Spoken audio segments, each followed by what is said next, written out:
What's up, Tailgaters? You're in the booth with Tailgate Nate. Today, the journey to predict all 136 FBS level college football teams is making its next stop in Eugene, Oregon, because we are going to be talking about the 2024 Big Ten champs, the Oregon Ducks. They won the conference in their first season last year and have a lot to build on entering 2025.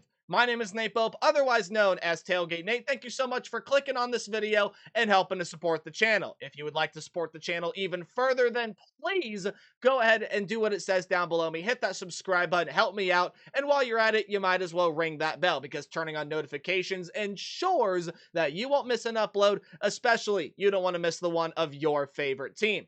I'm a sports media grad delving into the professional world of sports media, and if you want to see all the cool stuff I do, please give me a follow on Twitter or X, whatever you prefer to call it, and Instagram. It's at TailgateNate29. I'll also be posting updates about what goes on here on YouTube. You can even email me, tailgatenate29@gmail.com, but thank you so much for supporting and interacting with me or the channel in any possible way that you do so or may do so in the future, especially after this video. Now, without further ado, let's dive on into your 2025 version of the Oregon Ducks. Your head coach is Dan Lanning, one of my personal favorite coaches across the country.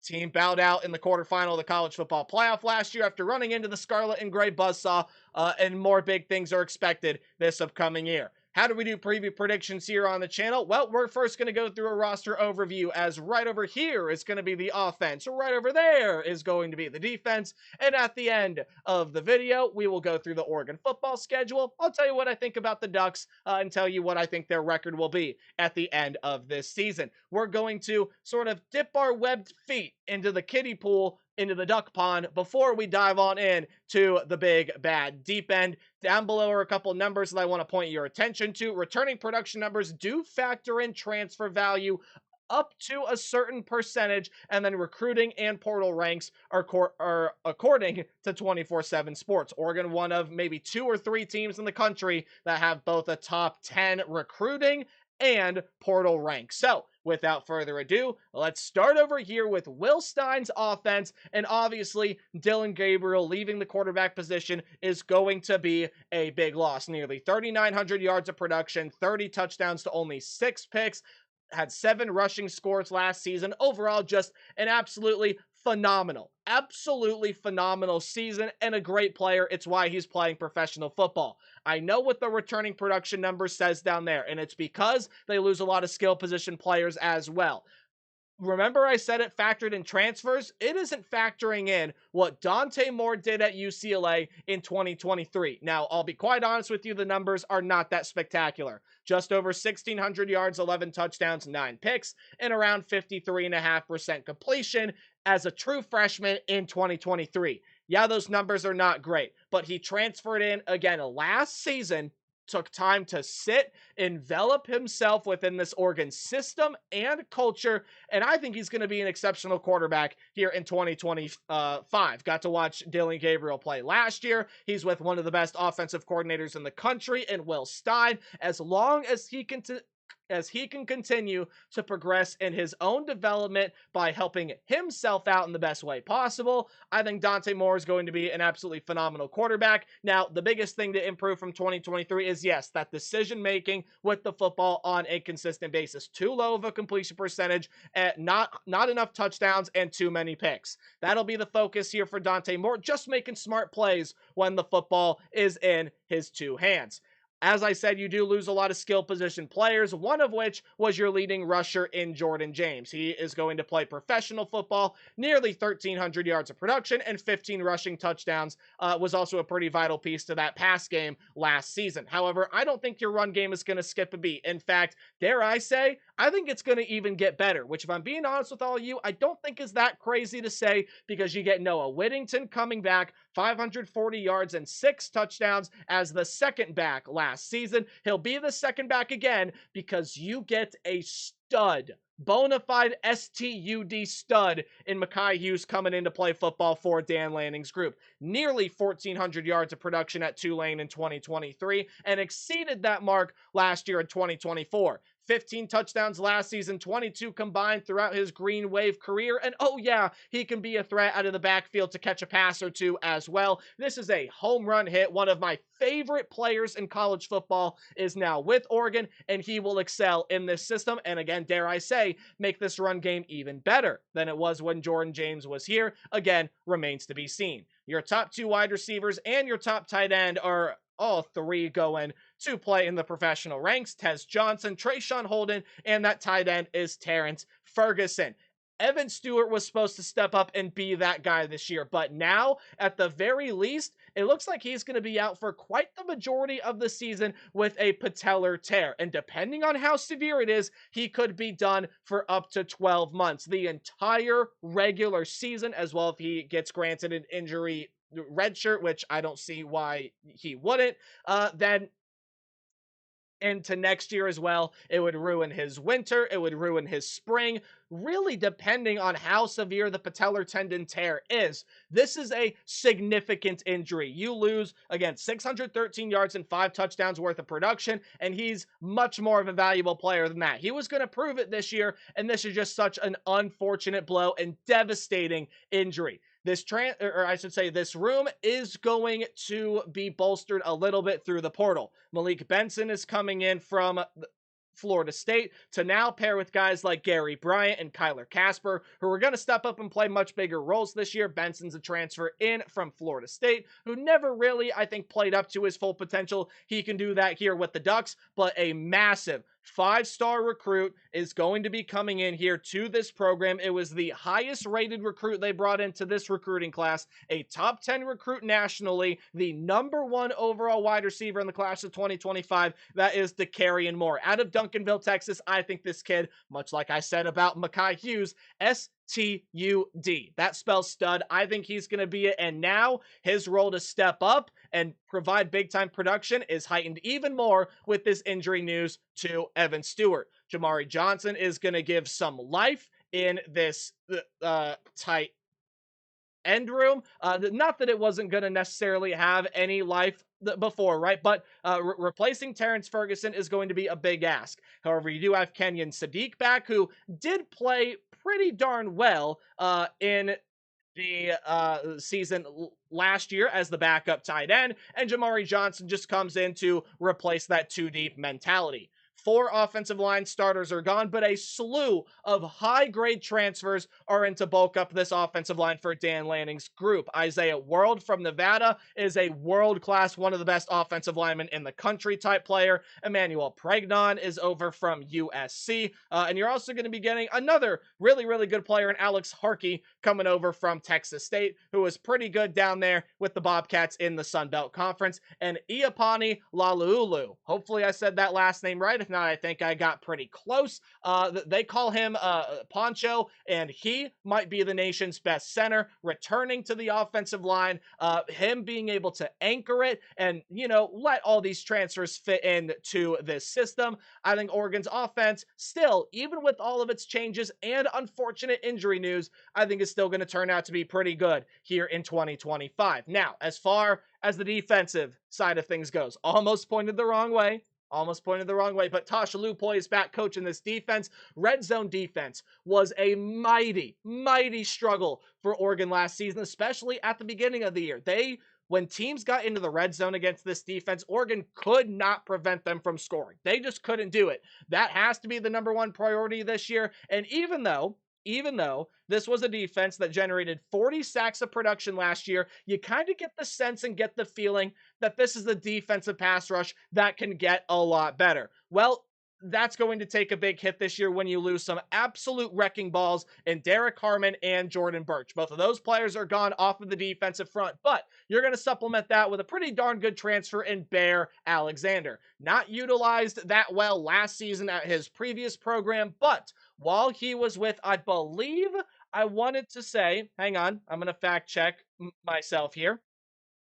Okay, so was not utilized that well at Georgia in 2022. Last season, his production was limited. I don't remember if it was injury or something of the like, but did not have a great year last year. But in 2023, 47 tackles, provided a sack and a half, defended a couple passes. Him staying healthy is a big deal because he's going to be the next wrecking ball in this Oregon front to pair with your sack leader in Mateo Uiagalelei, who will be coming back 10 and a half sacks of production for him last season. Linebacker room is set up to be one of the best in the entire nation. It'll be highlighted by your leading tackler in Bryce Betcher coming back. 94 tackles, 2 sacks, 4 passes defended, and an interception last season.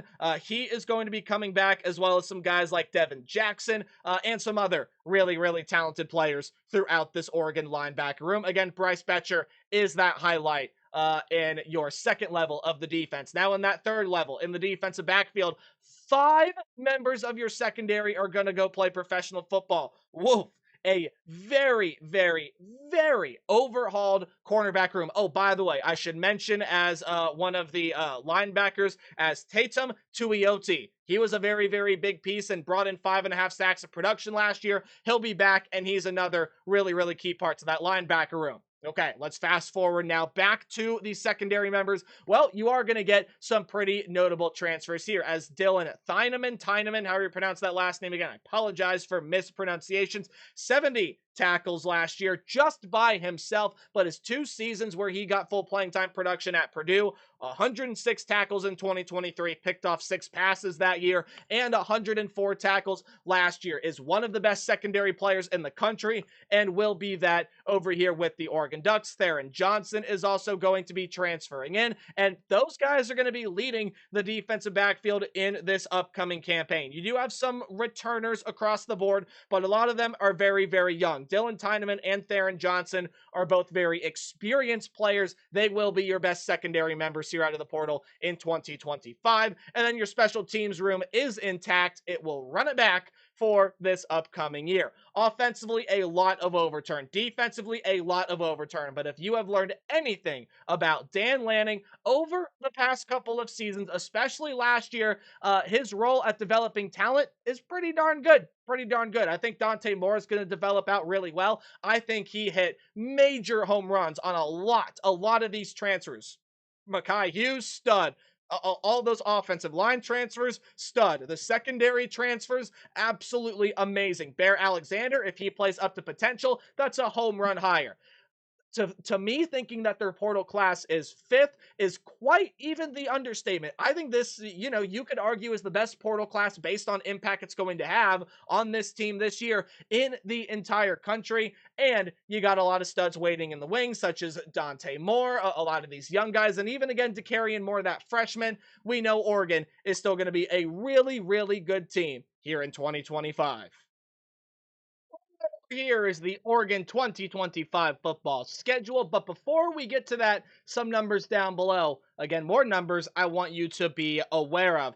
These odds are presented to you, or not presented, again, not sponsored here, but they are courtesy of FanDuel. And no, this is not where I'm telling you to go place your money. Place your money however you see fit. It's just to give you a little idea on how good the odds makers think Oregon is going to be this year. And by the judge of that win total, they think that Oregon's going to be a pretty darn good team, and I would have to agree with them. Plus 300 to win the Big Ten is 3rd highest odds in the conference, and then that plus 900 to win the national championship is going to be 5th. Sorry, I had to check notes for a second. 5th best. Yes, 5th best to win the national championship. Let's dive on into predicting this Oregon State football schedule, and it's going to start off with, honestly, one of the better FCS teams. It's not going to matter. Oregon is going to beat Montana State, but don't be surprised if the Bobcats, at very least for a little bit, give this Oregon team some problems. Oregon's going to beat them, but Montana State can't provide its fair share of issues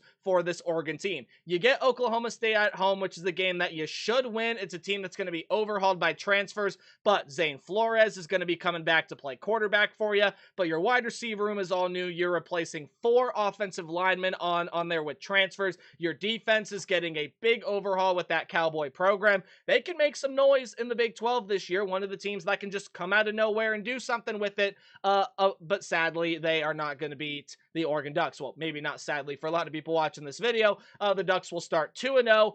3-0 as they will win on the road against Northwestern. Again, Northwestern can be fairly competitive, but Oregon should be able to beat them even in a road environment. And then Oregon should be able to come back home and beat the Oregon State Beavers as well, as the rivalry continues here. Oregon will still win that one. Now, you get into full-time conference play, and this one is going to be really, really tricky. On the road in Penn State. One second. And my profuse apologies for that. I had the date wrong there on the Week 5 game against Penn State. It is a Week 5 game. It is September 27th, and it is the whiteout game. I think this is going to be a really tough environment for Oregon to play in, and that fact alone is probably why I think Penn State is going to win this game. But if you want more, Penn State's following the blueprint that the previous two national champions did.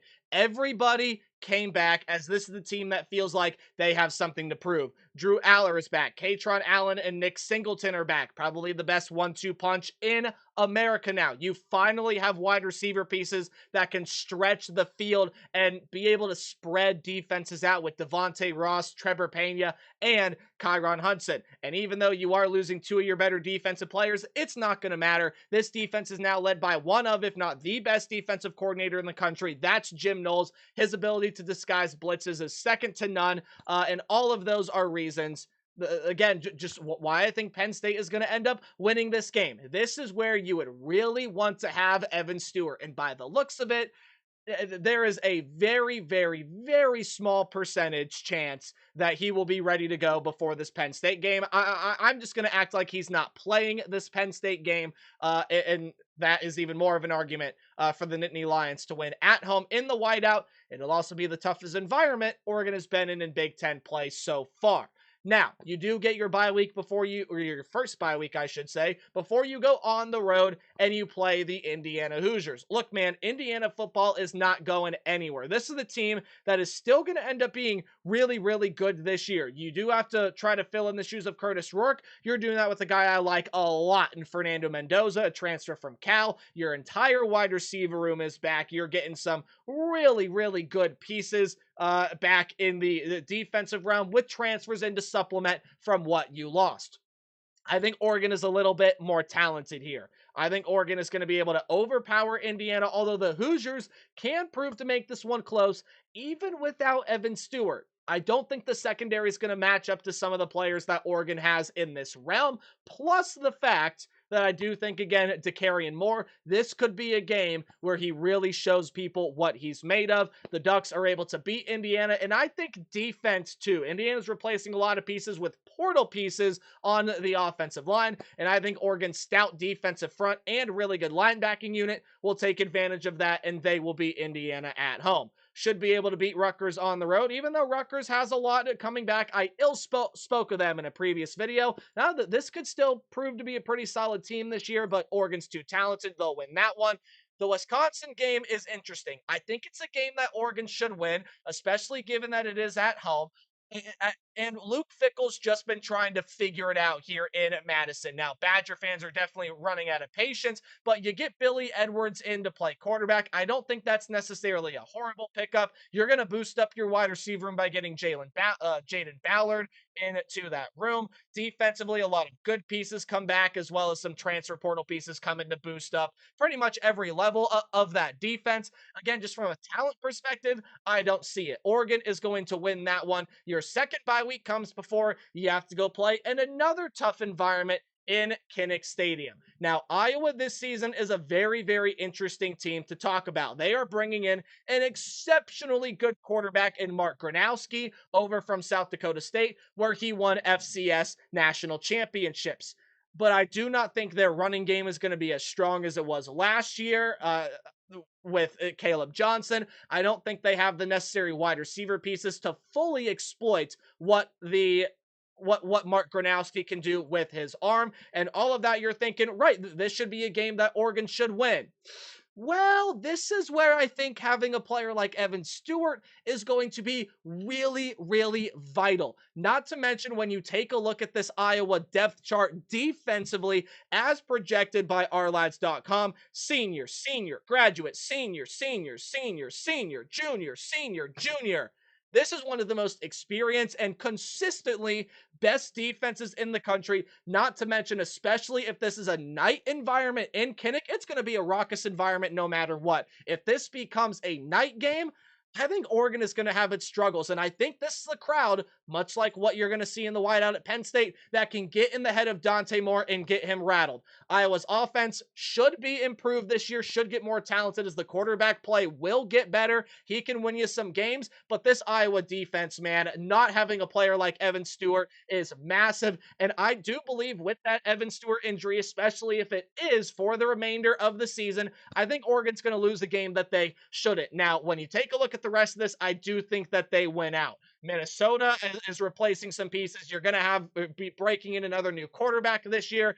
PJ's flex team, I think, is going to be up and down this year, and Oregon doesn't match, or actually, Minnesota doesn't match Oregon from a transfer perspective. USC is interesting because this is a do or die year for Lincoln Riley. Jade Maeva taking over at quarterback for you, but you lose a lot of wide receiver pieces. Defensive pieces are gone as well. Oregon should win that one at home. And then on the road to finish it off at Washington. This is going to be another fairly interesting game as Jed Fish is breaking in yet another year, or I should say second year now, as the coach for Washington. Damon Williams, Jonah Coleman, Denzel Boston, Kevin Green, lots of good defensive pieces going to be back, and a ton of defensive transfers coming in. But again, when you take a look at how I have the schedule playing out as of right now, this is the game that Oregon's going to have to win to stay in college football playoff contention, and I think they do that. And at very least, if there is a chance that Evan Stewart can come back and play here, again, it's very, very small and very slim, but there is a chance that he can come back and play here, especially if he's back. I think Oregon will win this one, bringing me to 10-2, 7-2 in conference. The Penn State loss, I don't think Duck fans are going to think is that far-fetched, but losing on the road to Iowa, again, folks, it is just a matter of not having that dynamic playmaker in Evan Stewart. Can this team go undefeated and run the table? Yes, they are still talented. Otherwise, I think Dante Moore is going to be a really good quarterback for you. They hit on a ton of transfers, and we haven't even seen them play it, and I know they are going to be hits.